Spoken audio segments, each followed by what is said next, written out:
11 বছর পর বাড়ির বড় ছেলে আজিয়ান আইমান আজও বাড়ি ফিরছে। আজকে পুরো বাড়ি ফুল দিয়ে সাজানো হয়েছে। তানিশা আইমান পুরো বাড়ির তদারকি করছেন যেন কোথাও কোনো কিছুর খামতি না থাকে। তার একমাত্র ছেলে এত বছর পর দেশে ফিরছে। আদিয়াত আইমান একটু নিশ্চিন্ত, কারণ তার সঙ্গে রাগ করে আদ্র এত বছরে বাড়িতে আসেনি। পড়ালেখা শেষ হওয়ার পরেই ইংল্যান্ড থেকে সেখানেই বিজনেস শুরু করেছে। সেখানে টপ 10 জনের মধ্যে একজন আজিয়ান আইমান আদ্র। এয়ারপোর্টে 4টা গাড়ি এসে থামলো। গাড়ি থেকে কালো পোশাক পরা 10 জন লোক বের হলো, তাদের হাতে ফুলের তোড়া। 11-12.15 এয়ারপোর্টে থেকে বের হয়ে আসে 6 ফুট উচ্চতার লম্বা বলিষ্ঠ দেহের যুবক। গায়ে তার কালো কোট, ফর্সা গায়ে কালো কোট দারুণ লাগছে। কালো পোশাক পরা লোকগুলো সামনে এগিয়ে ফুল দিয়ে শুভেচ্ছা জানায়। আপনারা গাড়ি নিয়ে বাড়িতে ফিরে যান, আমি পরে আসব। একজন লোক বলল, কিন্তু স্যার। কোনো কিন্তু নয়, আপনারা ফিরে যান। সবাই আদ্রর রাগ সম্পর্কে জানে, তাই আর কথা বাড়ালো না, চলে গেল। আদ্র একটা বাইক নিয়ে বের হয়ে গেল। মেঘ, এই মেঘ, কোথায় তুই? জানিস তো আজকে আদ্র ভাইয়া বাড়ি ফিরছে, সবাইকে ফুপিদের বাড়িতে যেতে হবে। না আপু, আমি যাব না, তোমরা যাও। কেন যাবি না? দেখ মেঘ, ফুপি রাগ করবে। আর তুই এত বছরে ওই বাড়িতে একবারও যাসনি। আজকে যদি না যাস তাহলে ফুপি কষ্ট পাবে। প্লিজ চল না। তুই যদি না যাস তাহলে আমিও যাব না। প্লিজ চল না। এবার নীরবতা ভেঙে উঠে দাঁড়ালো মেঘ। কি রে, এত কি ভাবছিস তুই? হঠাৎ অনুর কথায় ধ্যান ফিরল মেঘের। তপ্ত নিঃশ্বাস ফেলে বলল, আচ্ছা তুই যা, আমি আসছি। বলে চলে গেল অনু। এদিকে মেঘ তো বলে দিল সে যাবে, কিন্তু তার মন থেকে ভয় যেন কাটছে না। আদ্র ভাইয়া নিশ্চয়ই এত বছরে তাকে ভুলে গেছে। ওই দিনের কথা হয়তো ভুলে গেছে, এত বছর পর নিশ্চয়ই মনে রাখবে না। সেটা ভেবে মেঘ রেডি হতে চলল। আজ মেঘ একটা কালো 3 পিস পরেছে, সাথে হালকা লিপস্টিক আর চুড়ি, কানে ঝুমকো। এতেই তাকে অপ্সরীর মতো লাগছে।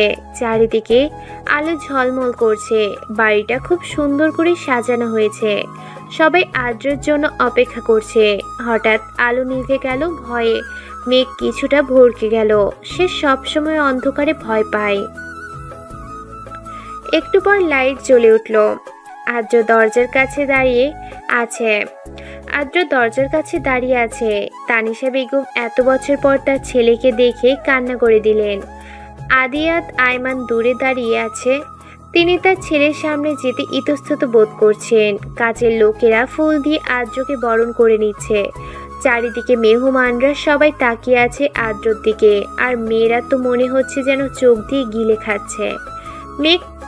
মেঘ কিছুটা দূরে দাঁড়িয়েছিল। সামনে থাকা 6 ফুট উচ্চতার বলিষ্ঠ দেহের মানুষটাকে চিনতে অসুবিধা হচ্ছে।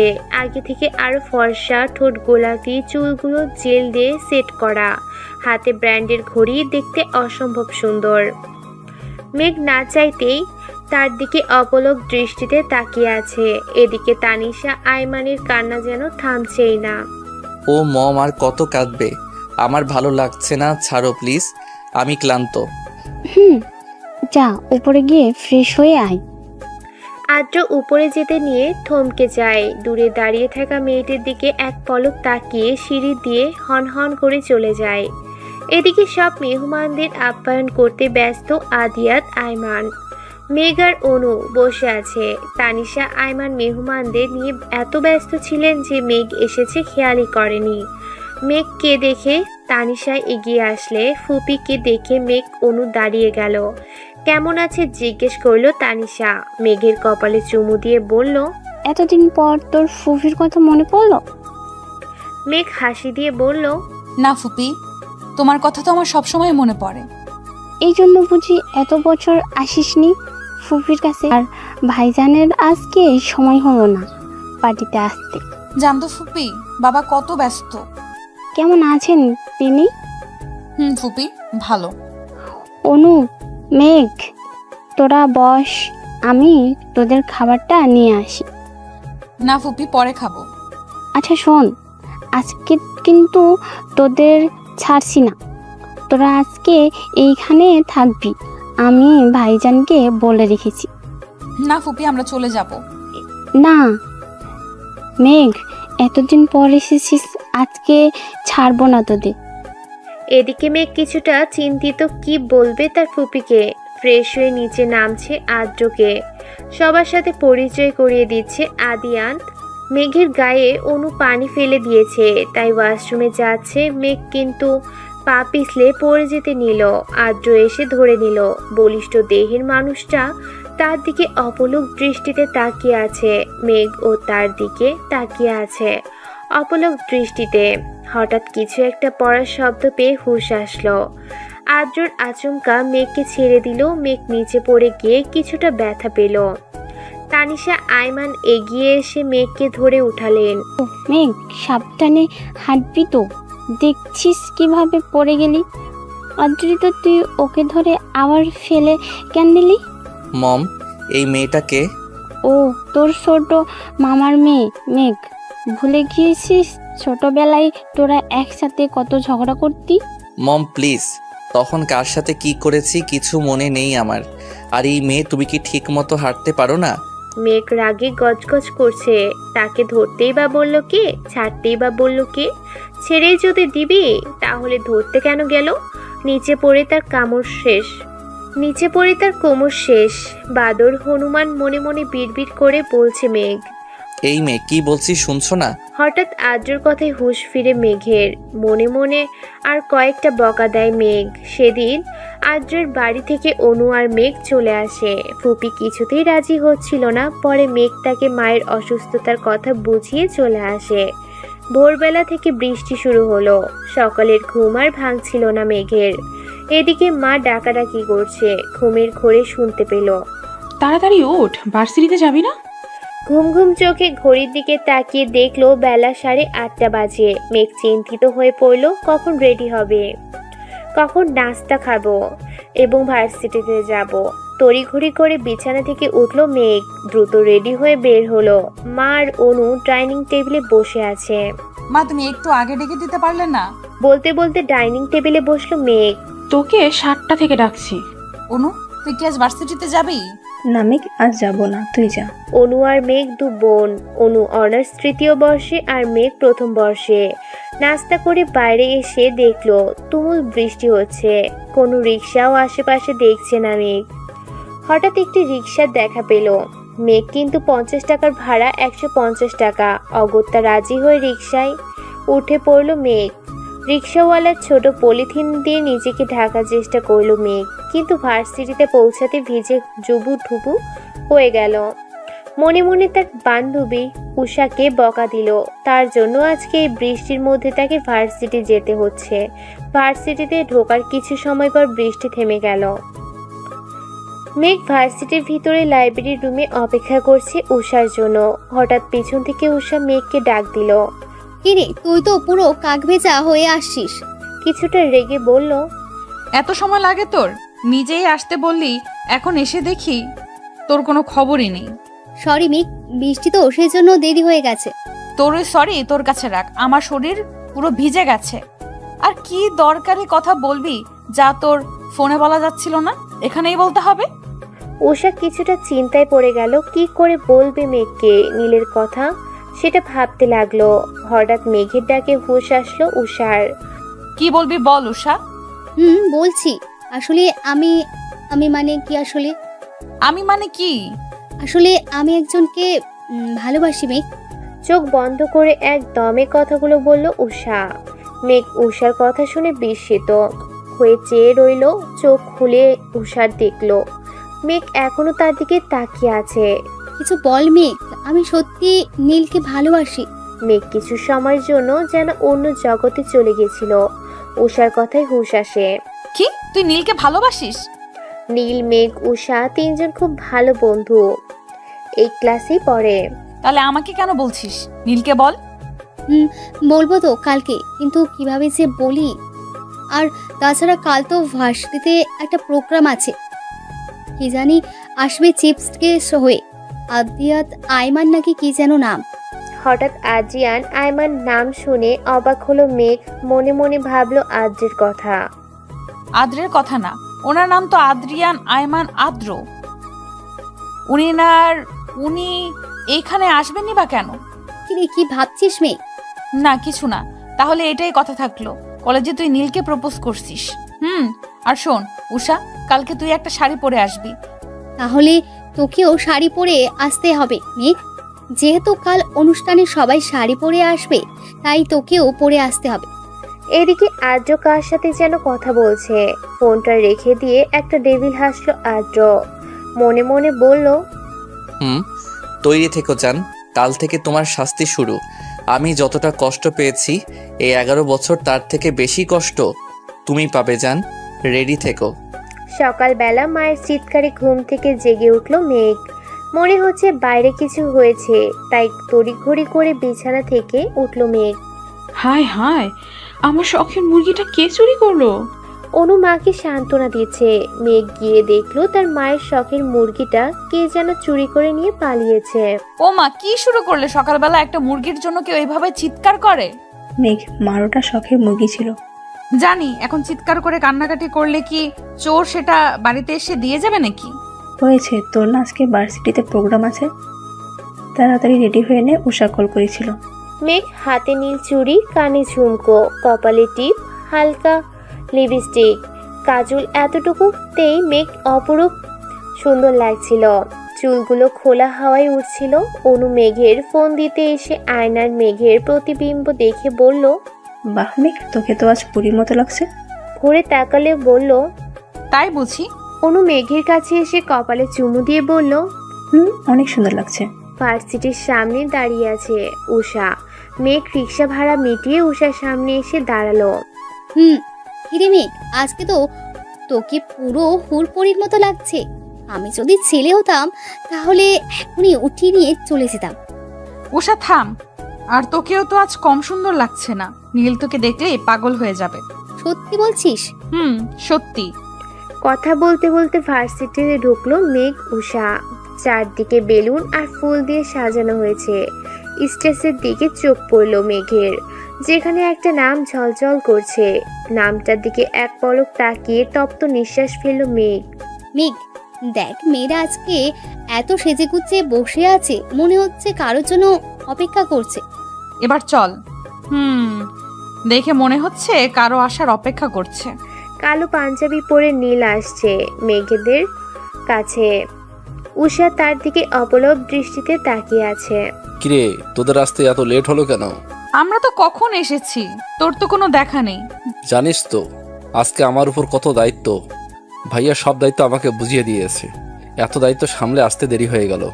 নীলের বড় ভাই ভার্সিটির প্রিন্সিপাল, আর আজকে তো আদ্রিয়ান আয়মান আসছে। সেজন্য মেয়েরা আজ সেজে গুজে হাজির হয়েছে। হাজারো মেয়ের ক্রাশ হচ্ছে আদ্রিয়ান আয়মান, টপ বিজনেসম্যানদের মধ্যে একজন। তাছাড়া তিনি ভার্সিটিতেই ডোনেশন দেন। আজকে চিফ গেস্ট হয়ে আসছেন আদ্রিয়ান আয়মান, আর অনেক নামি দামি লোকজন আসবে। একটা ছেলের জন্য এতগুলো মেয়ে সেজেগুজে বসে আছে। মেঘ জানিস তো, আদ্রিয়ান আয়মানকে দেখার অনেক শখ আমার। ওনার কথা আমি শুনেছি, কিন্তু দেখিনি কখনো। থাম তুই, একটা ছেলের জন্য এরকম করছিস? আর তুই না আজকে নীলকে প্রপোজ করবি, ভুলে গেলি? না মেঘ, আসলে আজ নীল খুব ব্যস্ত। মনে হচ্ছে আজ যদি করি, যদি না করে দেয় তখন। আর এত ভাবতে হবে না তোকে, গিয়ে বলে তো দেখ। কিরে, তোরা দুজন কি ফিসফিস করে বলছিস? কিছু না তো। কিছু না?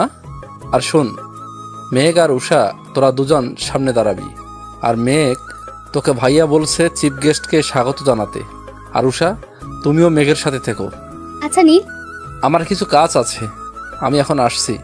সবাই আদ্রিয়ান আয়মানের জন্য ওয়েট করছে। পরপর 5টি গাড়ি এসে থামলো। তার মধ্যে থেকে একটি গাড়ি থেকে নেমে এলো 26 বয়সের সুদর্শন এক যুবক। পরনে নীল স্যুট, তার হাত তার ব্যান্ডের ঘড়ি, চুলগুলো জেল দিয়ে সেট করা, কালো সানগ্লাস পরা।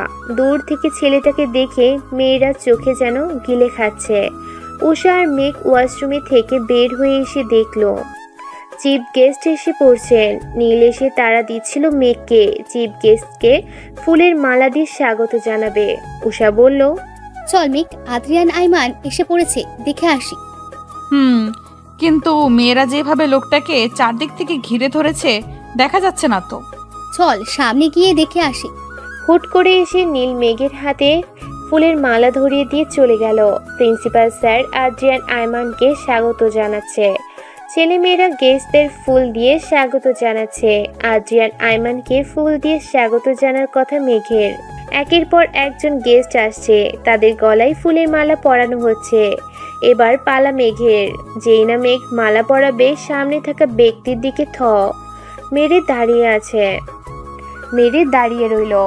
কে মালাটা পরিয়ে দে মেঘ। উষার কণ্ঠে হুঁশ আসলো মেঘের। তার সামনে দাঁড়িয়ে আছে স্বয়ং আদ্রিয়ান আয়মান আদ্র।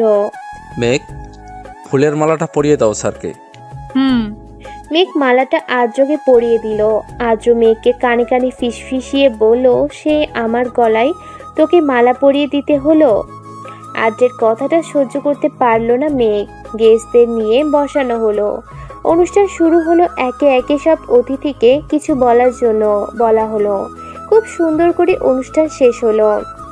সেদিন উষার আর নীলকে প্রপোজ করা হলো না। ফিরে আসলো উষা। আজ মেঘের মনটা খারাপ, কিন্তু কিসের জন্য তার জানা নেই। অনু এসে বলল, মেঘ, আজ ফুপি আর আদ্রবাই আসবে। কি? হ্যাঁ, কখন? এই একটু পর। আমি নিচে গেলাম, তুই রেডি হয়ে নিচে আয়, মা তোকে ডাকছে। আসছি, তুই যা। আদ্রি, এই আদ্রি, তাড়াতাড়ি রেডি হয়ে আয়, বাবা দেরি হয়ে যাচ্ছে তো। আসছি মম। আজ আদ্র খুব সুন্দর একটা নীল রঙের পাঞ্জাবি পরেছে। দেখে তো খুব সুন্দর লাগছে। কিরে মেঘ, ওখানে দাঁড়িয়ে থাকবি নাকি এদিকে আসবি? আচ্ছা মা, আদ্র ভাইয়া কেন আসছেন? এটা কেমন কথা মেঘ? এতদিন পর আদ্র দেশে ফিরেছে, আর ওর মামার বাড়িতে আসবে না?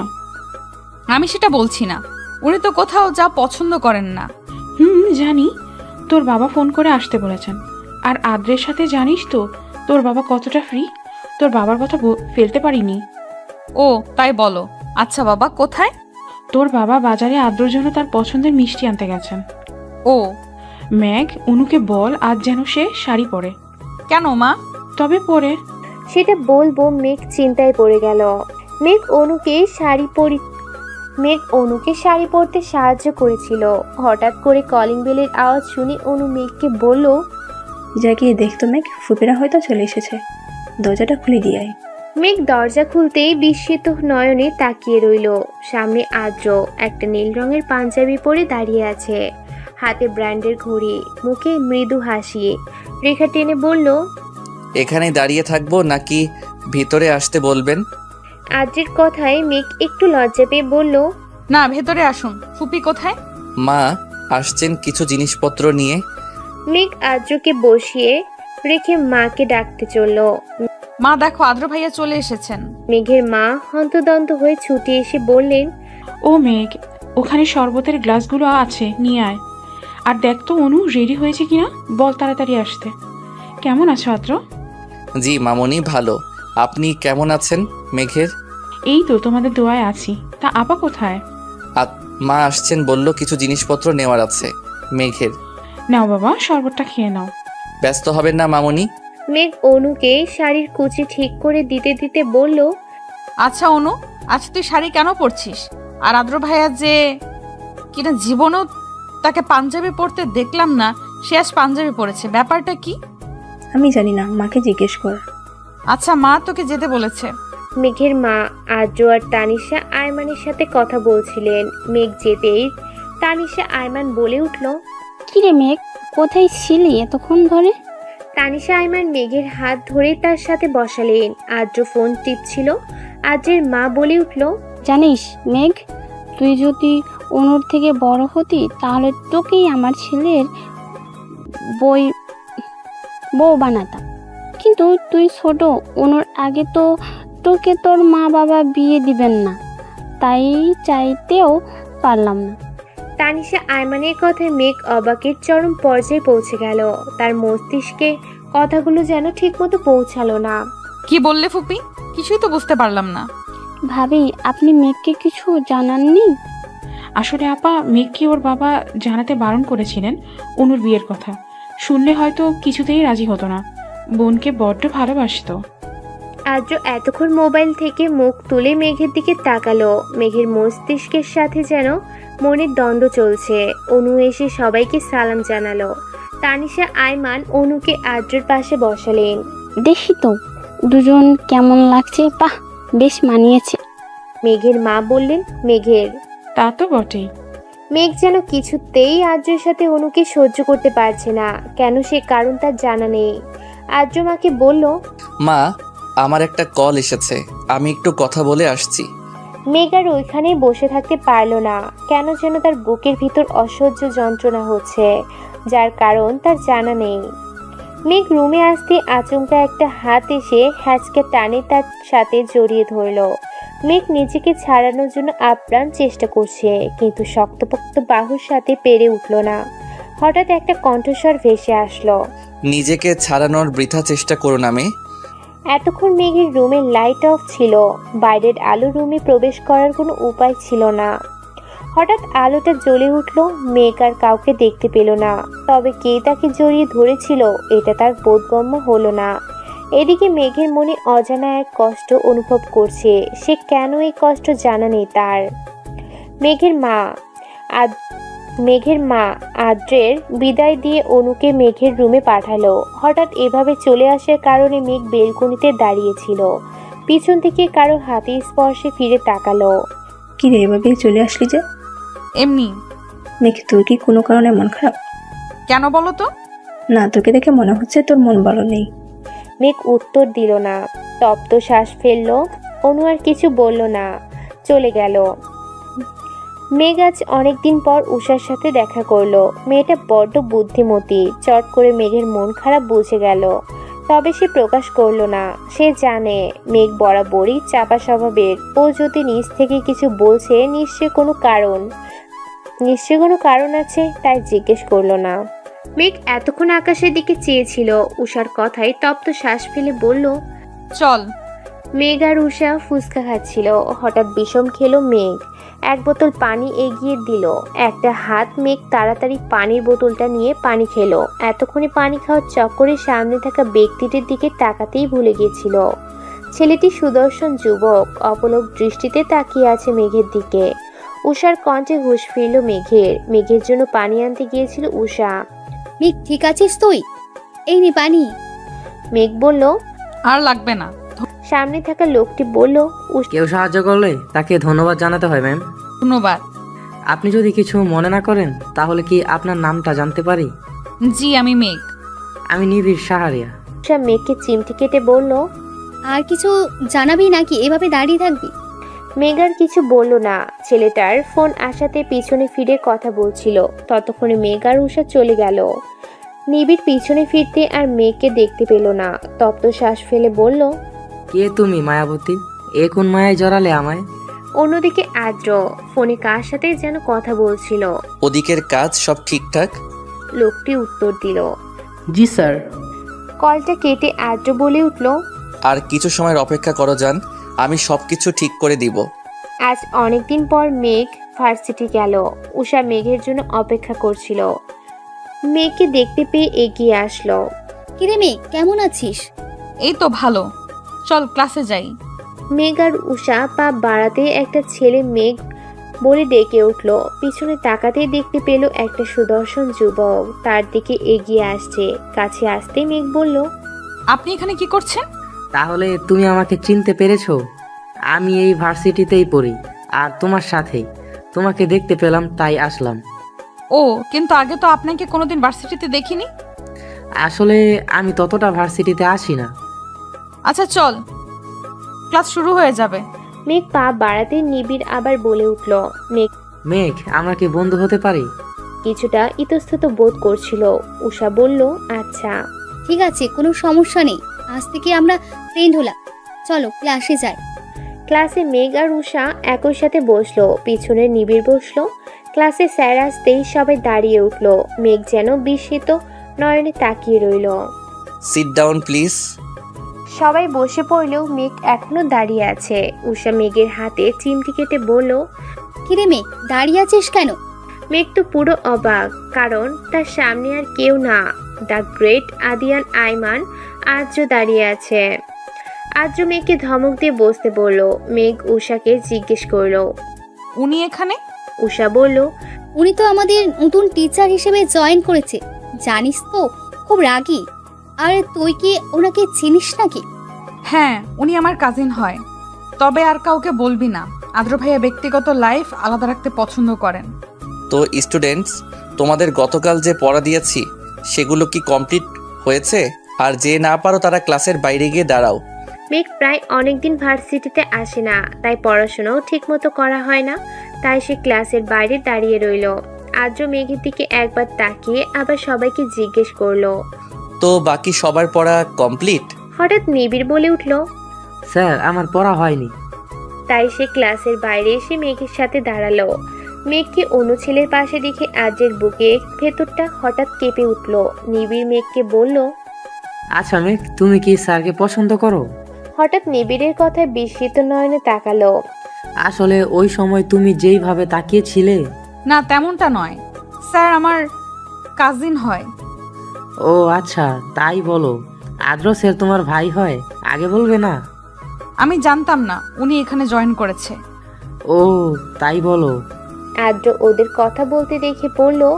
তোমাদের কি আমি কথা বলার জন্য বাইরে দাঁড় করিয়ে রেখেছি? কাল থেকে আমার ক্লাসে পড়া শিখে আসবে। আজ তোমাদের কিছু বললাম না, যাও ভিতরে গিয়ে বসো। আদ্র ক্লাস শেষ করে চলে গেল। উষার আজকে কি একটা কাজ আছে বলে আগেই চলে গেল, তাই মেঘকে আজকে একাই ফিরতে হবে। পিছন থেকে নিবিড় বলল। চলো মেঘ, আমি তোমাকে আজ ড্রপ করে দিয়ে আসি। মেঘ সরাসরি না বলতে পারলো না। নিবিড়, আপনি চলে যান, আমি যেতে পারবো। আরে চলো না প্লিজ। মেঘ আর কিছু বলল না। মেঘ আর নিবিড়কে একসাথে দেখে একজোড়া চোখ থেকে যেন আগুন ঝরছে। মনে হচ্ছে যেন সে আগুন সব কিছু জ্বালিয়ে পুড়িয়ে শেষ করে দিবে। মেঘ বাড়ি ফিরতেই অনু বলে উঠল। মেঘ জানিস তো, ভার্সিটিতে আদ্র ভাইয়া জয়েন করেছে। জানি, আজকে তো দেখলাম। বলেই চলে গেল। ফ্রেশ হয়ে বারান্দায় দাঁড়িয়েছিল মেঘ। পিছন থেকে অনু বলে উঠল। মেঘ তোর কি মন খারাপ? না তো। তাহলে এখানে দাঁড়িয়ে আছিস কেন? ভালো লাগছে না। মেঘ, মা বলেছে আদ্র ভাইয়া যেহেতু তোর ভার্সিটিতে জয়েন করেছে, তোদের সামনে পরীক্ষা, তাই কিছুদিনের জন্য তোকে পড়াতেই বলেছে। উনি কি রাজি হয়েছেন? বলেছে কাল থেকে আসবে। মেঘ অনেক দিন আগের কথা ভাবতে লাগলো। মেঘের যখন 10 বছর, তখন আদ্র তাকে পড়াতো। মেঘ সব সময় আদ্রকে বলতো, আদ্র ভাইয়া বড় হয়ে আপনাকে বিয়ে করব, খুব ভালোবাসবো আপনাকে, আমায় বিয়ে করবেন তো? তখন আদ্র ধমক দিয়ে বলতো। মেঘ, তুমি এখনো ছোট, আর এসব কথা যেন তোমার থেকে না শুনি। এসব বললে আমি আর তোমাকে পড়াবো না। পরের দিন থেকে মেঘকে আর পড়াতে আসলো না আদ্র। মেঘের খুব কষ্ট হয়েছিল আদ্র তাকে পড়াতে না আসায়। পরে মাকে জিজ্ঞেস করতে বলল। ছেলেরা কোথাও যেতে পারে না, বন্ধু বান্ধবদের সময় দিতে পারে না, তাই আর পড়াতে আসবে না। তবে মেঘের ছোট মনটি বুঝতে পেরেছিল আদ্র কেন তাকে পড়াতে আসবে না। মেঘের ভাবনার মধ্যে হঠাৎ ফোন বেজে উঠল। ফোনটা হাতে নিয়ে দেখলো নিবিড় কল করেছে। কিছু মুখের আদল বুকের মধ্যে দাগ কেটে দেয়। কিছু মুখের আদল বুকের মধ্যে দাগ কেটে যায়। বুকটা ধরফরিয়ে ওঠে প্রচণ্ড রকমের। এই যে মেঘের মনটা আজ ভালো না, খারাপ, সে বুঝতে পারছে। আজ থেকে মেঘকে পড়াতে আসবে। এটা শুনে যেমন তার ভালো লাগছে, তেমনি খারাপও লাগছে। কারণ মানুষটা অন্য কারোর জন্য বরাদ্দ। কথাটা ভাবলেই হাহাকার করে ওঠে। প্রচণ্ড রকমের খারাপ লাগা বয়ে যায়। মনে হয় তার শ্বাস প্রশ্বাস নিতে কষ্ট হয়। আচ্ছা, মানুষটা তার হয়ে থাকলে খুব বেশি কি ক্ষতি হয়ে যেত? ফের যখন বাস্তবতা ফিরে আসে, তখন মনে হয় না, উনি কখনোই আমার হতে পারে না। মানুষটা যে তার কখনোই ছিল না। মেঘের সমানে অনেকগুলো বই রাখা, কিন্তু বইয়ের দিকে তার কোনো মনোযোগই নেই। তার মন মস্তিষ্ক যেন দ্বিধায় পড়েছে। এই যে তার সামনে জলজ্যান্ত একটা মানুষ দাঁড়িয়ে আছে, সেদিকে তার খেয়ালই নেই। আদ্র মেঘকে কয়েকবার ডাকলো, কিন্তু কোনো উত্তর পেল না। আদ্র খ্যাক খ্যাক করে কিছুটা কেসে উঠল। মেঘ বিস্মিত নয়নে তাকিয়ে রইল। আপনার কি তাকিয়ে থাকা শেষ হয়েছে মেঘ? মেঘ কিছুটা অপ্রস্তুত হয়ে বলল। আদ্র ভাইয়া, আপনি কখন এসেছেন? আমি ঠিক খেয়াল করিনি। আমি অনেকক্ষণ আগে এসেছি, আর আপনি তো মনে হয় না দুনিয়ার কোনো খেয়ালে ছিলেন। কি এত ভাবছেন আপনি? মেঘ কিছুটা কষ্ট পেল, কারণ আদ্র তাকে আপনি করে বলে। সে আদ্র থেকে ছোট হওয়া সত্ত্বেও তাকে আপনি করে বলে। আদ্র বেশ কিছুক্ষণ মেঘকে পড়া নিয়ে কিছু জিনিস বুঝিয়ে দিচ্ছে, কিন্তু সেদিকে তার খেয়াল নেই। সে তো আদ্রকে দেখতে ব্যস্ত। এই যে সে তার মনকে বোঝাচ্ছে, ওই দিকে তাকানো যাবে না, কিন্তু বেহায়া মনটা যেন কোনো বারণ শুনে না। আদ্র এইবার মেঘকে ধমক দিয়ে বলল, আপনি কি আমার কথা শুনছেন মেঘ? মেঘ কিছু বিস্মিত নয়নে তাকিয়ে বলল। আসলে আমি বুঝতে পেরেছি আদ্র ভাই। তারপর 2 ঘন্টা কেটে গেল। আদ্র মেঘকে পড়া বুঝিয়ে চলে গেল। অনেকক্ষণ ধরে পড়ার ফলে মেঘের মাথাটা প্রচন্ড রকমের ব্যথা ধরেছিল। মেঘ ওয়াশরুমে ঢুকে ফ্রেশ হয়ে বারান্দায় 1 কাপ কফি নিয়ে দাঁড়িয়েছিল। তার মনটা যেন বিষণ্ণতায় ছেয়ে গেছে, এক অদ্ভুত মায়ে জড়িয়ে আছে তাকে। আচ্ছা, নিজেকে নিজের চেনা দায়। পথে পথে ঘুরে একা হতাশা মেরুদণ্ডের বক্রতা। কি খুঁজি, কারে খুঁজি? হেরে যাই, হারিয়ে যাই, ভুলে যাই। নিজেকে নিজের চেনা দায়। তপ্ত শ্বাস ফেলল মেঘ। নিজেকে নিজের সাথে লড়াই করতে হচ্ছে প্রতিনিয়ত। এই আমিটার সাথে যুদ্ধ করতে করতে ক্লান্ত তার শরীর। এদিকে আজও একটা লোককে ফোন করলো। কয়েকবার রিং হতে লোকটা ফোনটা রিসিভ করে বলল, স্যার, কাজটা শেষ হতে আরও কিছু সময় লাগবে। আজও মুখটা রাগে গজগজ করছে। আর কত সময় লাগবে? ফোনটা কেটে দিয়ে ফোনটা মেঝেতে ছুঁড়ে ফেললো। সাথে সাথে ছনছন শব্দ হয়ে ভেঙে গেল। তার মনটা বিষণ্ণ, চারপাশে হাহাকার। প্রিয়তমাকে কাছে পেয়েও কষ্ট দিতে হচ্ছে তাকে। নিজ হাতে প্রিয়তমাকে কষ্ট দেওয়ার চেয়ে মৃত্যু শ্রেয় মনে হচ্ছে তার কাছে। কেটে গেছে 2 মাস।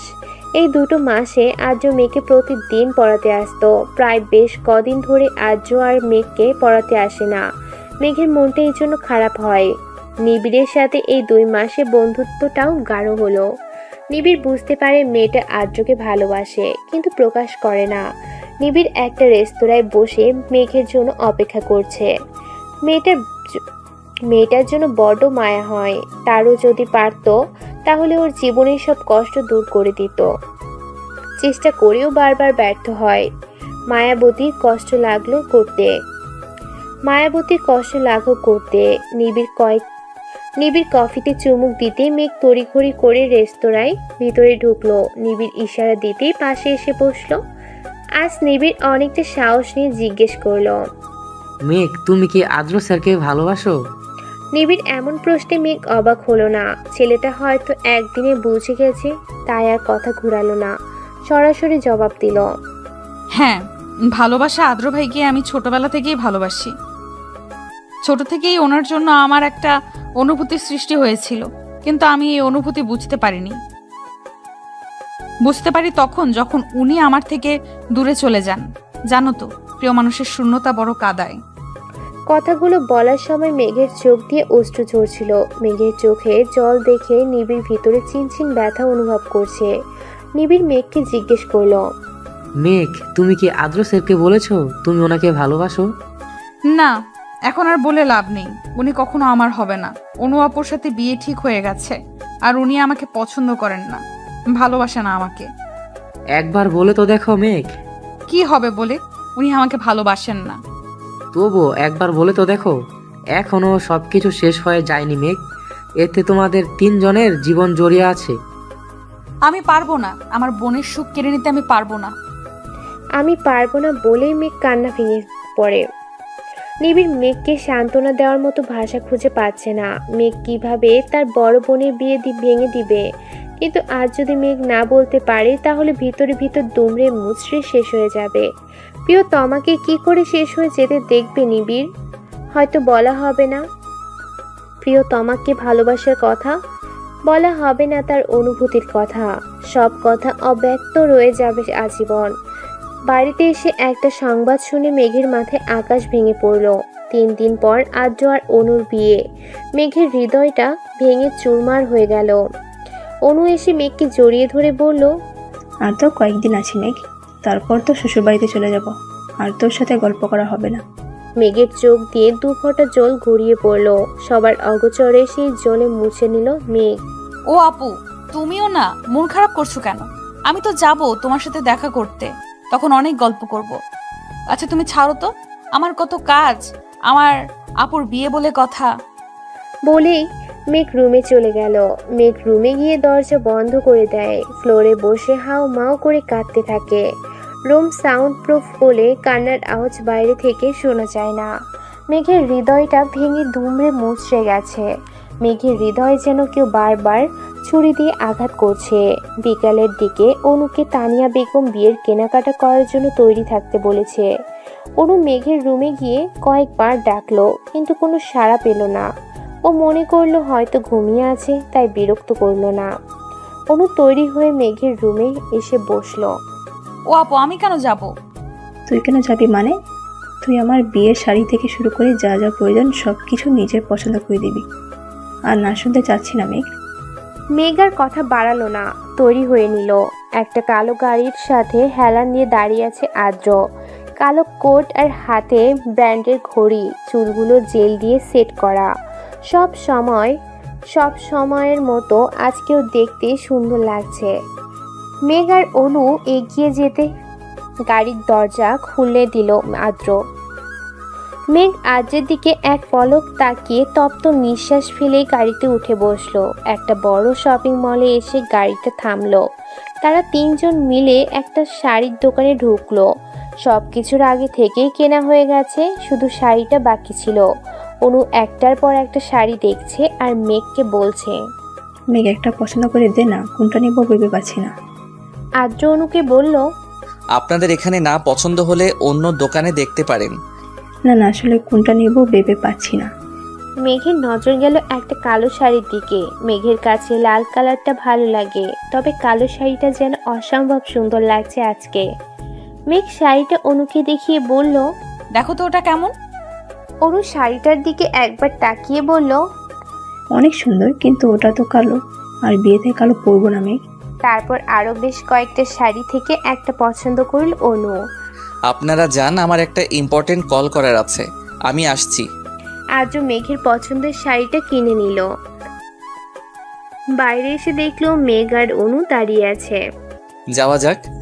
কথাগুলো লিখে ডায়েরিটা বন্ধ করলো মেঘ। কাল অনুর গায়ে হলুদ, মেহমানরা আজ থেকে আসা শুরু করে দিয়েছে। অনু মেঘের রুমে এসে দেখেও চুপচাপ বসে রয়েছে। কি রে, এভাবে মন খারাপ করে বসে আছিস কেন? কি সব আবল তাবল বলছো? মন খারাপ করে কেন থাকবো? তাহলে রুমে বসে আছিস কেন? ও আপু, ভালো লাগছে না। অনুকে জড়িয়ে ধরে বলল, তুমি কি আমাকে ভুলে যাবে আপু? শোন, ভুলে যাব কেন? আমি কি দূরে কোথাও যাচ্ছি? আর আমি কি আমার এই ছোট্ট পাখিটাকে বলতে পারি? আর তুই মন খারাপ করবি না একদম। তুই যদি মন খারাপ করে বসে থাকিস তাহলে আমারও মনটা খারাপ হয়ে যাবে। মেঘ, আপুর বিয়েতে কই হই হুল্লার করবে তা না, রুমে বসে শোক পালন করছে। কথাটা বলতে বলতে রুমে ঢুকলো নিবিড়। আপনি এখানে? তুমি দাওয়াত দিতে ভুলে গেলেও আন্টি কিন্তু ভুলেনি। আমার তো মনে হচ্ছে তুমি না আন্টি আমার ফ্রেন্ড। আসলে আমি বলবো ভেবেছিলাম, বলা হয়ে ওঠেনি। আচ্ছা, তোমরা দুজন কথা বলো, আমি যাই। আমার ফ্রেন্ডরা কখন আসবে কল করে জিজ্ঞেস করতে হবে। মেঘ, তোমাকে এইভাবে ভালো লাগছে না? তোমার অধর কোণের হাসিটা নেই কেন? বিষণ্ণতায় জীবনটা ছেয়ে গেছে নিবিড়। আমার শ্বাস নিতে কষ্ট হয়, আমি আর পারছি না। মেঘ, নিজেকে সংযত করো, এভাবে চলে না। নিজের ওপর বিশ্বাস রাখো, সব ঠিক হয়ে যাবে। আচ্ছা নিবিড়, উনি আমার হলে কি খুব বেশি ক্ষতি হতো? নিবিড় তপ্ত শ্বাস ফেলল। তার মনে অনেক কথা অব্যক্ত রয়ে গেছে, হয়তো বলা হবে না কখনো। মেঘ, তোমাকে কখনো আমি বন্ধুর মতো দেখিনি, দেখেছিলাম আমার রাজ্যের রানীর মতো। মায়াবতী গল্প বলা হবে না, সব কথা অব্যক্ত রয়ে যাবে আজীবন। কালকে গায়ে হলুদের কোথায় কি হবে সেটা বুঝিয়ে দিচ্ছে তানিশা আইমান। আদিয়াত আইমান আদ্র কোথায় গিয়েছে জিজ্ঞেস করলেন। একটা বড় রেস্টুরেন্টে বসে আছে আদ্র, সাথে তার ভাই, যার সাথে ছোট থেকে বড় হয়েছে, ভাইয়ের থেকে বেশি বন্ধু, যার কাছে আদ্র সব কথা মন খুলে বলতে পারে। কি বল অদ্র, সে কখন এয়ারপোর্ট থেকে এসেছি, চুপ করে বসে আছিস কেন? আদ্র তপ্ত শ্বাস ফেলে বলল, কাল গায়ে হলুদ, মাঝখানে যদি একটা ভুল হয়ে যায় তাহলে আমাদের তিনজনের জীবন তছনছ হয়ে যাবে। এতদিন ভয় না করলেও এখন কিছুটা নার্ভাস ফিল করছি। আচ্ছা, মেঘকে বলেছিস মনের কথা, নাকি এভাবে আরও নিজেকে কষ্ট দিবি? তুই এভাবে থাকলে ভালো থাকবি না আদ্র, এভাবে তোর ভালো থাকবে না। আমি চেষ্টা করছি সব কিছু ঠিক করার, কিন্তু বাবা যদি মেঘের কোনো ক্ষতি করে দেয়, আমি আমার জীবন নিয়ে ভাবি না, কিন্তু মেঘের কিছু হয়ে গেলে আমি বাঁচতে পারবো না। জয় জয় তাকিয়ে আছে এক প্রেমিক পুরুষের দিকে, যে কিনা তার জীবনের থেকে বেশি ভালোবাসে তার প্রিয়তমাকে। আদ্র আর জয় বাড়িতে ফিরতেই তানিশা আয়মান আদ্রকে জিজ্ঞেস করলেন, এত দেরি হলো? আসলে মা, আমি আর জয় শপিং মলে গিয়েছিলাম। তুমি আলো না হও, আদার হয়ে থেকে যাও আমার জীবনে প্রতিটা রাত, তবু তুমি থেকে যাও। তুমি থেকে যাও আমার ঘোর লাগা মেঘ জড়ানো ভালোবাসায়। তোমার নামে সন্ধ্যা নামক আমার এই জীবনে। চারদিকে আলো ঝলমল করছে, মেহমানদের আনাগোনা বাড়ছে। অনু ওর ফ্রেন্ডদের সাথে পার্লারে গেছে। বাচ্চারা হইচই আনন্দে মেতে উঠছে। গায়ে হলুদের অনুষ্ঠান নিজ নিজ বাড়িতেই হবে। মেঘ, তুমি তৈরি হবে কখন? মেঘ পিছনে ঘুরে তাকাতেই দেখতে পেল সুঠাম দেহের অধিকারী একজন সুদর্শন যুবক, পরনে নীল পাঞ্জাবি, হাতে ব্র্যান্ডের ঘড়ি, চুলগুলো জেল দিয়ে সেট করা, অসম্ভব সুন্দর লাগছে। ও নিবিড়, এত লেট কেন হলো? লেট হয়নি ম্যাম। আর তুমি এখনো তৈরি হওনি? যাও তাড়াতাড়ি তৈরি হও। এই তো তৈরি হওয়ার জন্য যাচ্ছিলাম। অনুকে স্টেজে এনে বসানো হয়েছে। একে একে সবাই হলুদ দিয়ে যাচ্ছে। অনু তার কাজিনদের মেঘের কথা জিজ্ঞেস করেছিল কয়েকবার। বলেছে মেঘ তৈরি হচ্ছে। দূরে নিবিড় দাঁড়িয়ে আছে। হঠাৎ একটা মেয়ে এসে নিবিড়ের পাশে দাঁড়ালো। নিবিড় এক পলক তাকিয়ে আবার চোখ সরিয়ে নিল। এই যে মিস্টার, নাম কি? আমাকে বলছেন? যেহেতু আপনি এখানে দাঁড়িয়ে আছেন তো আপনাকেই বলছি। ও, আমি নিবিড় সাহারিয়া, মেঘের ফ্রেন্ড। ও, আমি তানিশা, মেঘের কাজিন। তো আপনি দাঁড়িয়ে আছেন কেন? আসলে মেঘের জন্য ওয়েট করছি, ও আসলে একসাথে যাব। মেঘ একটা হলুদ কালারের লেহেঙ্গা পরেছে, হাতে চুড়ি, হালকা লিপস্টিক, চোখে কাজল, সিম্পল মেকআপ, কানে ঝুমকো, সবকিছু ঠিকঠাক করে আয়নার সামনে দাঁড়ালো। হঠাৎ আলো নিভে গেল। মেঘ আলো নিভে যাওয়াতে ভয় পেল। তবে বাইরের কিছুটা আলো আসছে, তার মানে কি ওর রুমের লাইট নষ্ট হয়ে গেল? আচমকা একটা হাত এসে হ্যাঁচকে টান দিয়ে নিজের সাথে মিশিয়ে নিল। মেঘ আচমকা টান দেওয়াতে ভীত হলো। নিজেকে ছাড়ানোর আপ্রাণ চেষ্টা করলো, তবে লম্বা দেহের অধিকারী মানুষটার সাথে পেরে উঠল না। মেঘের কানের সামনে একটা কণ্ঠস্বর ফিসফিসিয়ে বলল, নিজেকে ছাড়ানোর বৃথা চেষ্টা করো না মেয়ে। আচ্ছা, এইভাবে সেজেছ কেন? আমাকে মাতাল করতে? আমি তো এমনিতেই মাতাল, তোমার মাতাল করা ভালোবাসায়। কণ্ঠস্বরটা শুনে মেঘ ভীত হলো। কারো আসার শব্দ শুনে লোকটা মেঘকে ছেড়ে দিল। মেঘ যেন হাঁপ ছেড়ে বাঁচল। মেঘ, তুমি কি ভিতরে আছো? কে? ও নিবিড়, আমি নিবিড়। ও নিবিড়। নিবিড় রুমে ঢুকে দেখতে পেল লাইট অফ। তোমার রুমের লাইট অফ কেন?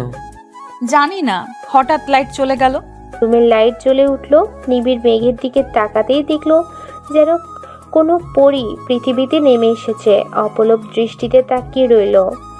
কি হলো, চলো। মেঘের কথায় হুঁশ ফিরল নিবিড়ের। হ্যাঁ, যাচ্ছি। অনুকে মেঘ আর নিবিড় হলুদ ছোঁয়ালো। অনুকে তার বান্ধবীরা মিলে মেহেদি পরিয়ে দিচ্ছে। মেঘ আর নিবিড় একসাথে বসে রয়েছে। মেঘ, তুমি মেহেদি কখন লাগাবে? নিবিড়, আমি মেহেদি লাগাবো না, ভালো লাগছে না। ও মেঘ, প্লিজ এভাবে মন খারাপ করে থেকো না। কারো জন্য জীবন থেমে থাকে না। আমার জীবন তো থমকে রয়েছে নিবিড়। তপ্ত শ্বাস ফেল নিবিড়। উঠে গিয়ে হাতে করে একটা মেহেদি নিয়ে আসলো। মেঘ নিবিড়ের হাতে মেহেদি দেখে জিজ্ঞেস করলো, তুমি মেহেদি দিবে? না ম্যাম, আপনাকে দিয়ে দিব। মানুষ বলে যার মেহেদির রং যত লাল হয় তার বর তাকে তত বেশি ভালোবাসে। তুমি মেহেদি দিতে পারো? মেঘের হাতে নিবিড় মেহেদি পরিয়ে দিচ্ছে। দূর থেকে এক জোড়া চোখ তীক্ষ্ণ দৃষ্টিতে তাকিয়ে রয়েছে। তার চোখ দিয়ে যেন আগুন ঝরছে। তুমি তো অনেক সুন্দর করে মেহেদি দিতে পারো। পছন্দ হয়েছে? তানিশা মেঘের পাশে এসে বসলো। মেঘের উদ্দেশ্যে বলল, মেঘ আজকে আমি তো রুমে থাকবো, আর অনু আপু ওর ফ্রেন্ডদের সাথে থাকবে বলেছে। আচ্ছা, বাহ, তোর হাতের মেহেদির ডিজাইনটা তো খুব সুন্দর হয়েছে। কে দিয়ে দিল? ও জানিস তো, নিবিড় খুব সুন্দর করে মেহেদি দিতে পারে, ও আমাকে দিয়ে দিল। তো মিস্টার নিবিড় শুধু নিজের ফ্রেন্ডকে মেহেদি দিলে হবে? কাজিনরা কোথায় যাবে? হুম। ও মিস তানিশা, আপনি দাঁড়ান, আমি মেহেদি নিয়ে আসছি। অনুষ্ঠান শেষ হয়েছে প্রায় 1 ঘন্টা আগে। অনু আর পারছে না, খুব টায়ার্ড লাগছে। তাই ওর বান্ধবীকে বলে, তোরা গিয়ে শুয়ে পড়, আমি ফ্রেশ হয়ে আসছি। অনু ফ্রেশ হয়ে আসতে লাইট অফ হয়ে গেল। হঠাৎ একজোড়া হাত এসে মুখ রুমাল দিয়ে চেপে ধরলো। সাথে সাথে অনু অজ্ঞান হয়ে গেল। অনেক রাত হয়েছে বিধায় এদিকটায় মানুষ নেই বললেই চলে। লোকটি সহজেই অনুকে বের করে আনতে পারলো। বাইরে একটা কালো গাড়ি দাঁড়িয়ে রয়েছে। লোকটি অনুকে সেই গাড়িতে উঠিয়ে দিল। নিজে ড্রাইভিং সিটে এসে বসে পড়লো। গাড়ি চলছে আপন গতিতে। রাতে পূর্ণিমার চাঁদের দিকে তাকিয়ে আছে মেঘ। মুগ্ধ নয়নে তাকিয়ে দেখছে পূর্ব আকাশের বুকে দ্বাদশী চাঁদ অপরূপ সুধাদ নিয়ে জেগে উঠতে। চাঁদনি রাতের প্রকৃতি এক মায়াময় সৌন্দর্যের অধিকারী। আকাশের বুক থেকে জ্যোৎস্নার রাশি ছড়িয়ে পড়ে সমস্ত পৃথিবীর বুকে আর জাগিয়ে তোলে মোহময় রূপ মাধুর্য। জ্যোৎস্নার অজস্র ধারায় স্নাত হয় নীরব প্রকৃতি। দুচোখ দিয়ে অশ্রু গড়িয়ে পড়ছে মেঘের। আজই তার শেষ কান্না, আর সে কাঁদবে না। তাকে এগিয়ে যেতে হবে, নিজের জন্য না হলেও তার পরিবারের জন্য। আলো আধারে স্নিগ্ধ মিতালিতে ঝলমল করে ওঠে জ্যোৎস্না প্লাবিত রাত। এমন রাতের অস্পষ্ট মায়ালোকে নিমজ্জিত থাকে প্রকৃতি। জ্যোৎস্নার আলো ছড়ায় নৃত্য প্রকৃতি প্রেমী। হাত পা বাঁধা অবস্থায় একটা মেয়েকে অন্ধকার ঘরে আটকে রাখা হয়েছে। কালো মাস্ক পরা একটা ছেলে জ্যোৎস্নার আলোয় মেয়েটাকে খুঁটিয়ে খুঁটিয়ে দেখতে লাগলো। চাঁদের মায়াবী আলোয় মেয়েটার সৌন্দর্য দ্বিগুণ ফুটে উঠেছে। ছেলেটার মেয়েটাকে ভালোভাবে দেখে মনে মনে বলল, তোমার মতো এক মায়াবতীকে আমার রাজ্যে রানী করার কথা ভেবেছিলাম। এখন মনে হচ্ছে কি জানো? স্মিথ হেসে বলল, আমার কাছাকাছি পেয়ে গেছি। জ্যোৎস্নার আমিও সুধা মেঘের শরীরের ওপর লুটোপুটি খাচ্ছে। আর মেঘ মুগ্ধ হয়ে আকাশের পানে চাঁদের দিকে তাকিয়ে আছে। চোখ দিয়ে পড়ছে অজস্র অশ্রুকণা। সেদিকে তার খেয়ালই নেই। সে মুগ্ধ নয়নে তাকিয়ে আছে প্রকৃতির পানে। জ্যোৎস্নার অপরূপ সৌন্দর্যের মাঝে জ্যোৎস্নার উপরে পড়া নিস্তব্ধতা রোমান্টিক স্মৃতির জগতে নিয়ে যায়। জ্যোৎস্নার এই অপরূপ সৌন্দর্য না দেখলে হয়তো অপূর্ণ রয়ে যাবে জীবন। আজ সারা রাত হয়তো এভাবেই কেটে যাবে। মেঘের চোখ দিয়ে অশ্রুকণা ঝরছে। মেঘের চিৎকার করে বলতে ইচ্ছে করছে, হে পৃথিবী, যাকে পাবো না তাকেই কেন ভালোবাসলাম? পাবো না জেনেও কেন তার পিছু ছুটলাম? আমার ভাগ্যে কেন তাকে লেখা হলো না? কথাগুলো যেন স্তব্ধ হয়ে রয়ে গেছে মেঘের মাঝে। সে নির্বিকটা কথা যেন আটকে গেছে। তার কাছে বেঁচে থাকা যেন দুষ্কর হয়ে গেছে। যদি আত্মহত্যা করা পাপ না হতো তাহলে সে নিঃসন্দেহে তা বেছে নিত। এই অসহ্য যন্ত্রণা তাকে কুড়ে কুড়ে খাচ্ছে। তার কাছে অসহ্য যন্ত্রণা থেকে মৃত্যু শ্রেয় বলে মনে হচ্ছে। আজ মেঘ আকাশে পানে তাকিয়ে বলে উঠল, পরের জন্মে সহস্র কোটি তারা হব, দূরে থেকে দেখবো তোমায়, সেখান থেকে বলবো তোমায় ভালোবাসি, ভালোবাসি, খুব বেশি ভালোবাসি। তুমি শুনতে পাবে কি সেই ধ্বনি? নিজের কথায় নিজেরই হাসি পাচ্ছে মেঘ। নিজের কথায় নিজেই হাসে মেঘ। জীবনটা তার হেলায় ভাসছে। তার মন মস্তিষ্ক দ্বিধায় পড়েছে।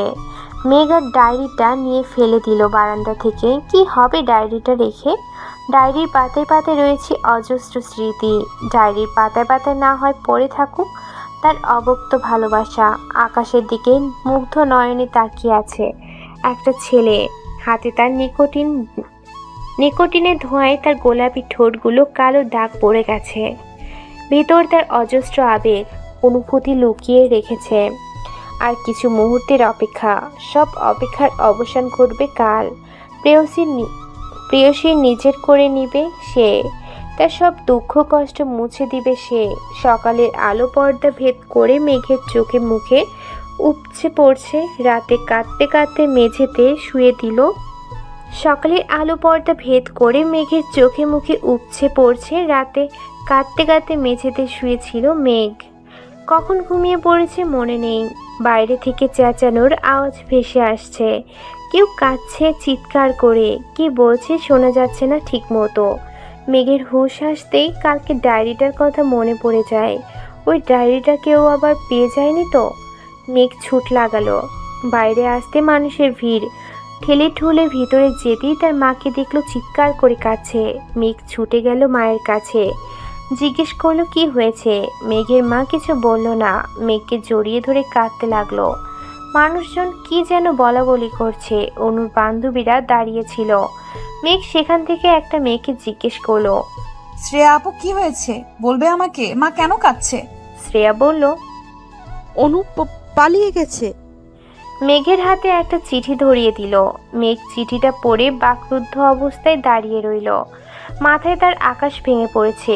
বারবার একটা কথাই মাথায় বাড়ি খাচ্ছে। অনু পালিয়েছে। মেঘের মা মেঘকে জড়িয়ে ধরে বলল, এবার কি হবে আমাদের? তোর বাবার মান সম্মান তো থাকবে না আর। তোর ফুপি যদি জানতে পারে খুব কষ্ট পাবে। তাদের সম্মান নষ্ট হয়ে যাবে। এত মেহমানের সামনে আমাদের সম্মান নিঃশেষ হয়ে যাবে মা। মেঘ কিছু বলার ক্ষমতা হারিয়ে ফেলেছে। সব কিছু এলোমেলো লাগছে তার কাছে। অনু কার সাথে পালিয়ে গেল আর কেনই বা গেল? জীবন বড়ই বিচিত্র। মেঘের আজকে পৃথিবীর সবচেয়ে বেশি খুশি হওয়ার কথা ছিল, তবুও তার মনে ভয় হচ্ছে। যদি আদ্র এই বিয়েটা মেনে না নেয় তখন কি হবে? মেঘ ভাবতে লাগলো আজকে দিনটার কথা। অতীত অনুর মা তানিশা আয়মানকে অনুর পালিয়ে যাওয়ার কথা বললে তিনি মেঘকে আদ্রর জন্য চাইলেন। অনুর মা মান সম্মানের কথা চিন্তা করে রাজি হয়ে গেল। বিয়েটা খুব সাধারণভাবেই হয়েছে। তানিশা আয়মান বলে দিয়েছে যাতে তাড়াতাড়ি সবাই বাড়িতে চলে আসে। বর্তমান কারোর পায়ের শব্দ শুনে মেঘের হুঁশ আসলো। তানিশা আয়মান এসেছে। মেঘ ছলছল নয়নে তাকিয়ে রইল। তানিশা আয়মান মেঘের কাছে এসে মাথায় হাত বুলালেন। হঠাৎ মেঘ তানিশা আয়মানকে জড়িয়ে ধরে কাঁদতে লাগলো। আকস্মিক এমন ঘটনা বুঝতে সময় লাগলো। তানিশা আয়মানের মেঘকে বললেন, এই মেঘ, কান্না করছিস কেন? মায়ের কথা মনে পড়ছে বুঝি? মেঘের কান্না যেন থামছে না। তানিশা আয়মান মেঘের মাথায় আলতো করে হাত বুলাতে বুলাতে বলল, আর কাঁদবি না, একদম কাঁদতে কাঁদতে চোখের কি অবস্থা করেছিস বলতো? আমি জানি বিয়েটা মেনে নিতে তোর কষ্ট হচ্ছে, তবে আমি যে আর যদি বিয়েটা না হতো তাহলে আত্মীয় স্বজনদের কাছে আমাদের সম্মান নষ্ট হতো। আমার ছেলেটা একটু বদমেজাজি, তবে খারাপ নয়। একটু মানিয়ে নিস, দেখবি খুব ভালোবাসবে তোকে। রাজরানী হয়ে থাকবি। আমি এখন যাই, আদ্রিকে পাঠিয়ে দিচ্ছি। আদিয়াত আয়মানের সাথে প্রায় 1 ঘন্টা যাবৎ কিছু নিয়ে কথা বলছে আদ্র। তানিশা আয়মান দরজার বাইরে এসে দেখলো এখনো দরজা লাগানো। আদ্রকে কয়েকবার ডাকলো, কিন্তু ভিতর থেকে কোনো সাড়া শব্দ পাওয়া যাচ্ছে না। তানিশা আয়মানকে দরজার বাইরে দাঁড়িয়ে রইল। হঠাৎ দরজা খোলার শব্দে দরজার দিকে তাকাতেই আদ্রকে দেখতে পেলেন। আদ্র রাগী গজগজ করছে। তানিশা আয়মান আদ্রকে কিছু বলতে যাবে, তার আগেই হাতে থাকা মুঠো ফোনটি বেজে উঠল। মেঘের মা ফোন করেছে হয়তো। মেয়ের জন্য চিন্তা হচ্ছে। তাছাড়া অনু বাড়িতে ফিরেছে কি সেটাও জিজ্ঞেস করা হয়নি। তানিশা আয়মান কথা শেষ হতেই দেখলো আদ্র নেই। তিনি ভাবলেন হয়তো রুমে চলে গেছে। শরীর আর চলছে না। তানিশা আয়মানের সকাল থেকে এত ঝামেলা, তার উপর এত আত্মীয় স্বজন, সবাইকে সামলাতে হিমশিম খাচ্ছিলেন। রুমে গিয়ে দেখলেন আদ্রিয়ান আয়মান রাগী গজগজ করছেন। তানিশা আয়মান ব্রু কুঁচকালেন, জিজ্ঞেস করলেন, বাবা, ছেলে আবার ঝগড়া করছো? আদ্রিয়ান আয়মান রাগী কণ্ঠস্বরে বললেন, আজের অনু পালিয়ে গেছে, আমাকে বলে না কেন? আর মেয়েকের সাথে বিয়ে দেওয়ার আগে আমাকে একবার জানানোর প্রয়োজন বোধ করলে না? তানিশা আয়মান রাগী কণ্ঠস্বরে বলল, মেঘের সাথে বিয়ে হতে দিতে তুমি কখনো মেঘকে পছন্দ করছো? যখন আদিত্যর জন্য মেঘের কথা তোমাকে বললাম, কি বলেছিল মনে নেই? আদিয়াত আদিয়াত আয়মান হন করে রুম থেকে বের হয়ে গেলেন। তানিশা আয়মান তপ্ত শ্বাস ফেলল। গাড়ির সাথে হেলান দিয়ে দাঁড়িয়ে আছে আদ্র। দৃষ্টি তার আকাশের পানে। নিজেকে বড্ড অসহায় লাগছে। তার কাছে সব কিছু এলোমেলো লাগছে। সব কিছু ঠিক করতে গিয়ে সব কিছু এলোমেলো করে ফেলেছে। নিজে ভালো থাকা চাইতে মেঘকে কষ্ট দিচ্ছে। আদ্রের ভিতরটা ভেঙে চুরমার হয়ে যাচ্ছে। নিঃশ্বাস নিতে তার কষ্ট হচ্ছে। প্রিয়তমাকে কাছে পেয়েও নিজের করে নিতে পারছে না। নিজ হাতে কষ্ট দিতে হচ্ছে তাকে। হঠাৎ হাতে থাকা মুঠো ফোনটা বেজে উঠল। ফোনটা রিসিভ করতে লোকটার কথা শুনে আদ্রর মাথা কাজ করছে না। কি করবে এখন? চারদিকে আলোর শিহরণ। আলোয় ভরা চাঁদের জ্যোৎস্নার প্লাবনে ডুবে যায়। চাঁদের রাতের মোহনীয় রূপ সৌন্দর্য প্রতিটি মানুষের মনে রঙ ধরায়। মেঘের এই চাঁদনি রাতে উপভোগ করতে ভীষণ ভালো লাগছে। তবে কেমন যেন একটা সুখের মতো ব্যর্থ বুকের তলায় জমা হয়। অথচ সেই ভাব প্রকাশের ভাষা নেই। জ্যোৎস্নার মায়াবী রূপ মানুষের মন যৌবনের আবির ছড়িয়ে দেয়, রাঙিয়ে তোলে মানুষকে।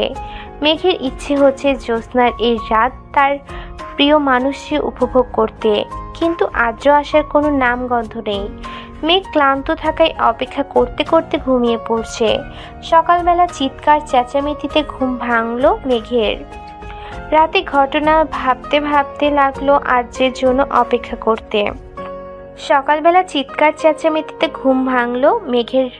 রাতের ঘটনা ভাবতে লাগলো আদ্রের জন্য অপেক্ষা করতে করতে কখন যে চোখ লেগে এসেছে বুঝতে পারেনি। আদ্র কি রাতে রুমে আসেনি? যদি আসতো তাহলে নিশ্চয়ই মেঘকে জাগিয়ে তুলতো। হঠাৎ মনটা খারাপ হয়ে গেল। তবে কি আদ্র বিয়েটা মেনে নেয়নি? তানিয়া আয়মানের চিৎকারে হুঁশ ফিরল মেঘের। মেঘ ফ্রেশ হয়ে হালকা গোলাপি রঙের শাড়ি পরে নিল। নিচে তানিয়া আয়মান রাগে গজগজ করছেন মেঘকে দেখে। তানিয়া আয়মান ডুকরে কেঁদে উঠল। হঠাৎ এমন কারণে মেঘ বিস্মিত হলো। ফুপি কাঁদছো কেন? কি হয়েছে আমাকে বলো। তানিয়া আয়মান কাঁদতে কাঁদতে বললেন, আমার ছেলেটা রাগী বদমেজাজি, কিন্তু ও এরকম করবে আমি বুঝিনি। আমি তোর জীবনটা নিজ হাতে শেষ করে দিলাম। আমায় মাফ করে দিস মেঘ। আমি পারলাম না তোর জীবনটাকে সুন্দর করে সাজিয়ে দিতে। আদ্রিত এমন একটা কাজ করবে আমি ভাবতেও পারিনি। আমার ছেলেটা রাগে বদমেজাজি, কিন্তু ও এরকম করবে আমি বুঝিনি। আমি তোর জীবনটা নিজে হাতে শেষ করে দিলাম। আমায় মাফ করে দিস মেঘ। আমি পারলাম না তোর জীবনটাকে সুন্দর করে সাজিয়ে দিতে। আদ্রিত এমন একটা কাজ করবে আমি ভাবতেও পারিনি। তানিয়া আয়মান মেঘের হাতে একটা চিঠি ধরিয়ে দিলেন, যেখানে লেখা আছে। মেঘের মাথায় যেন আকাশ ভেঙে পড়ছে। ওর মস্তিষ্ক যেন শূন্য। মন মস্তিষ্ক দ্বিধায় ভুগছে। এটা কিভাবে করতে পারলো আদ্র? হঠাৎ অজ্ঞান হয়ে গেল মেঘ। তানিশা আয়মান বাড়ির লোকদের নিয়ে আদ্রের রুমে এনে শুয়ে দিল। মাথায় হাত ভুলাতে লাগলো। চিন্তা করতে লাগলো সকালের ঘটনা। ঘুম থেকে উঠে নিচে নামতে দারোয়ান এসে তানিশা আয়মানের হাতে চিঠি দিয়ে বলল আদ্র দিয়েছে।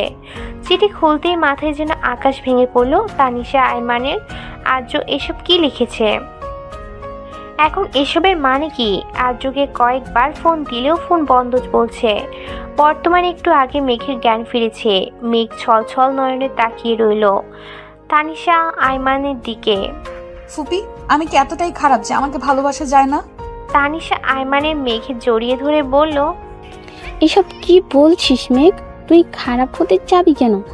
আমি তো মনে করি তাদের ভাগ্য খারাপ যে তোকে মেনে নিতে পারিনি। মেঘের চোখ দিয়ে অজস্র অশ্রু ঝরছিল। মেঘের জীবনটা কেমন এলোমেলো হয়ে গেছে। সব কিছু ছন্নছাড়া। তার জীবন যেন হেলায় ভেসে চলেছে। কেটে গেছে 2 বছর। এই 2 বছরেও এমন একটি দিনও নেই যে দিন মেঘ আদ্রকে মনে করেনি। এমন একটি দিনও নেই যে দিনও কান্না করেনি। তবে দিন শেষে কারোর জীবন কারোর জন্য থেমে থাকে না। মেঘ উষার বিয়ের জন্য তৈরি হচ্ছে। উষা অবশেষে তার ভালোবাসার মানুষটাকে নিজের করে পাচ্ছে। মেঘেরও ইচ্ছে ছিল আদ্রকে নিয়ে ভালো থাকার, কিন্তু আদ্র তো চায়নি। কথাটা ভাবতেই বুকের ভিতরটা ছ্যাদ করে উঠল মেঘের। ভাবতে লাগলো সেই দিনটার কথা। অতীত। আদ্র চলে গেছে প্রায় 2 সপ্তাহ হবে। এই 2 সপ্তাহ মেঘ রুম থেকে বের হয়নি, নিজেকে রুমের মধ্যে বন্দি করে রেখেছিল। তানিশা আইমার মেঘের মাকে সব জানানোর পর ওরা মেঘকে নিয়ে যেতে চেয়েছে, কিন্তু মেঘ যায়নি। তানিশা আইমান আদ্রর উপর রাগ করে আর ফোন করেনি। তানিশা আইমান মেঘকে জোর করেনি, বলেছিল আজ থেকে তুই আমার মেন হয়ে থাকবি। নিবিড় মেয়ের বিয়েটা মেনে নিতে পারেনি।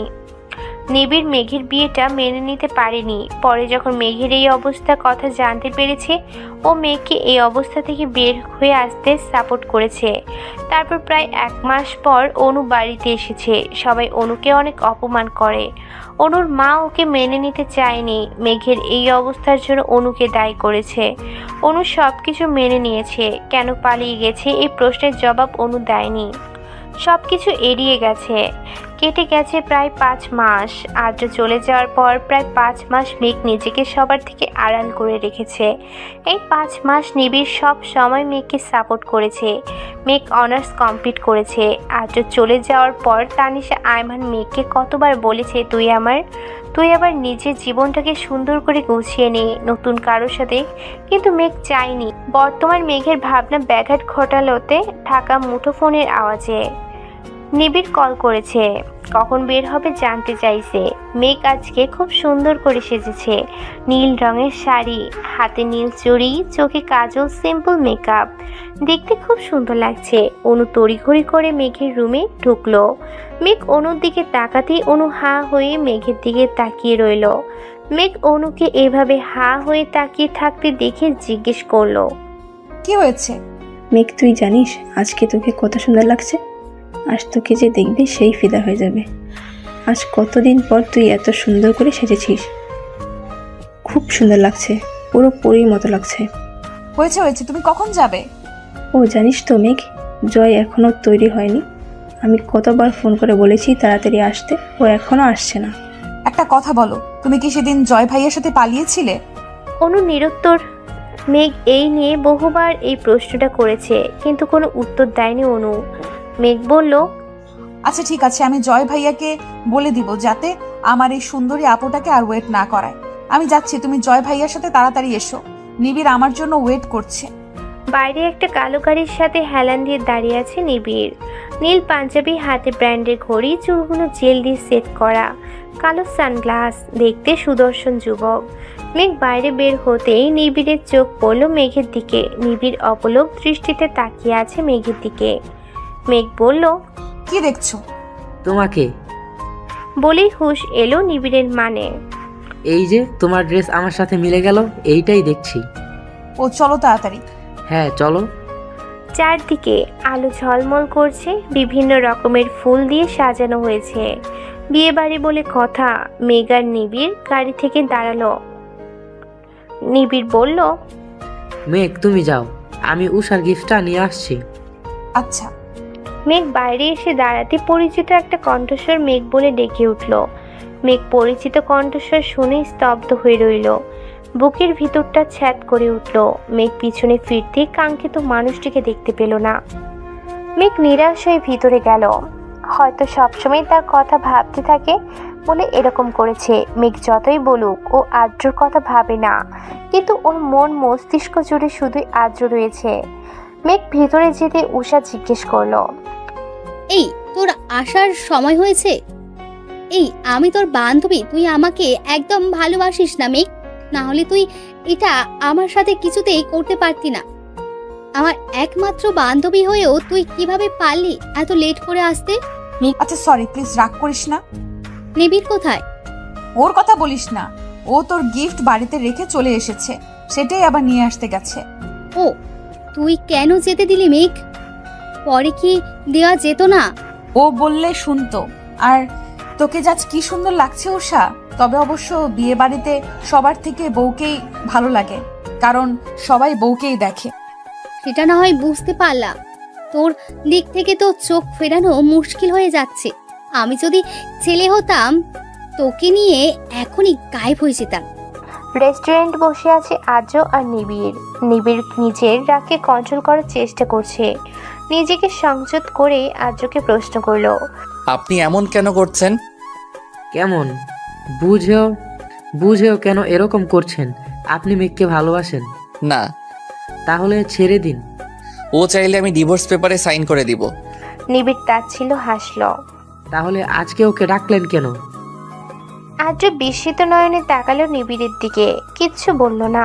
নিবিড় তপ্ত শ্বাস ফেলে বলল, আমি জানি আপনি মেঘকে ভালোবাসেন, তবে কেন এরকম করছেন আমার জানা নেই। আমি কারণটা জানার চেষ্টা করব। আসলে বিডিতে একটা কাজের জন্য এসেছিলাম, তো গাড়িতে ছিলাম, হঠাৎ মেঘকে দেখে ডেকে ফেলেছিলাম। আর তুমি ভুল ভাবছো। মেঘ নিবিড়ের সাথে কথা বলছিল।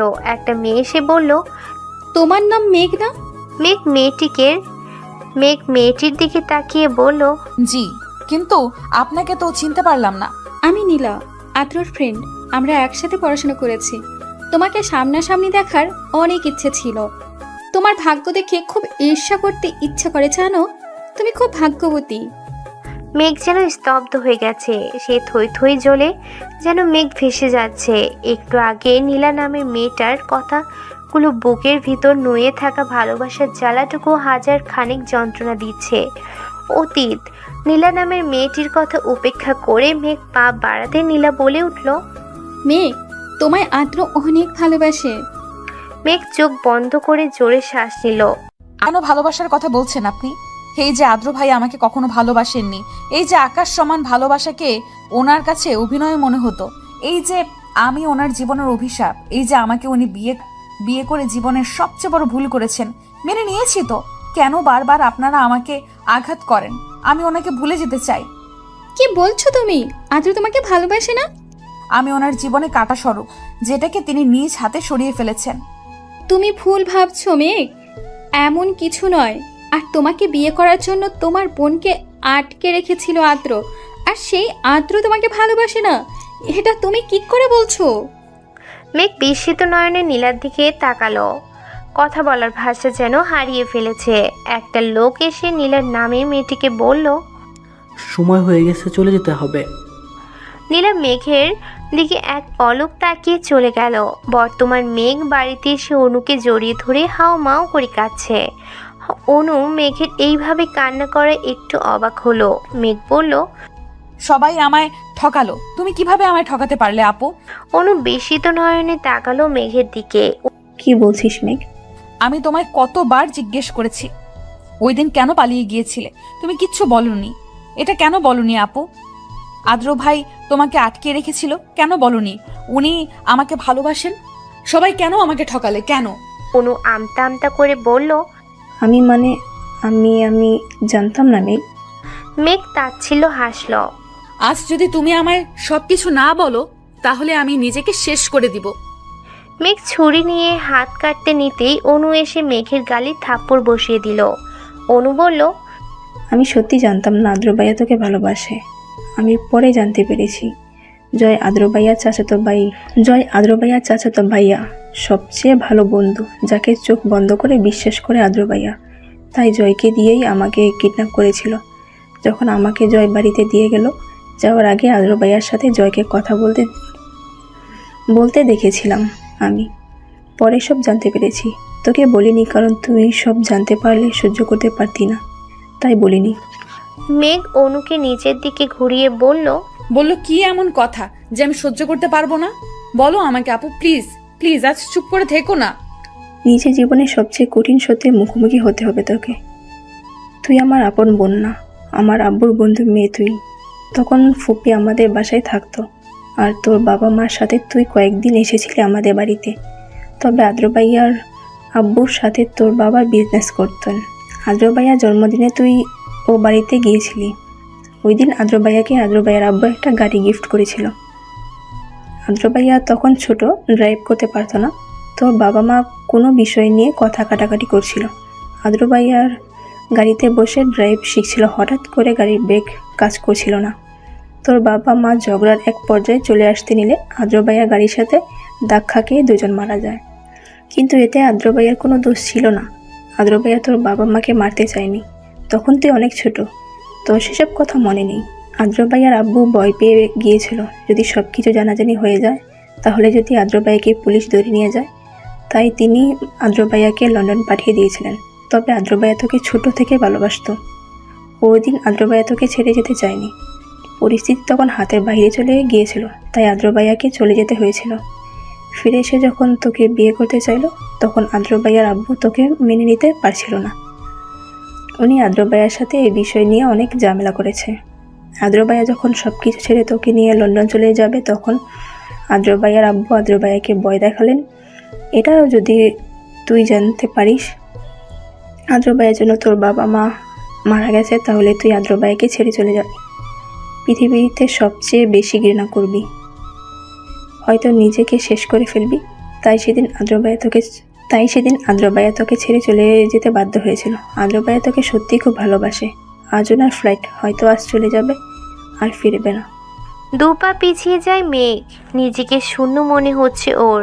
এত যন্ত্রণা আগে কখনো হয়নি। মেঘের পৃথিবীতে যেন থমকে গেছে। অনুর দিকে ছল ছল নয়নে তাকিয়ে রইল। ছুটে এসে অনুকে জড়িয়ে ধরল।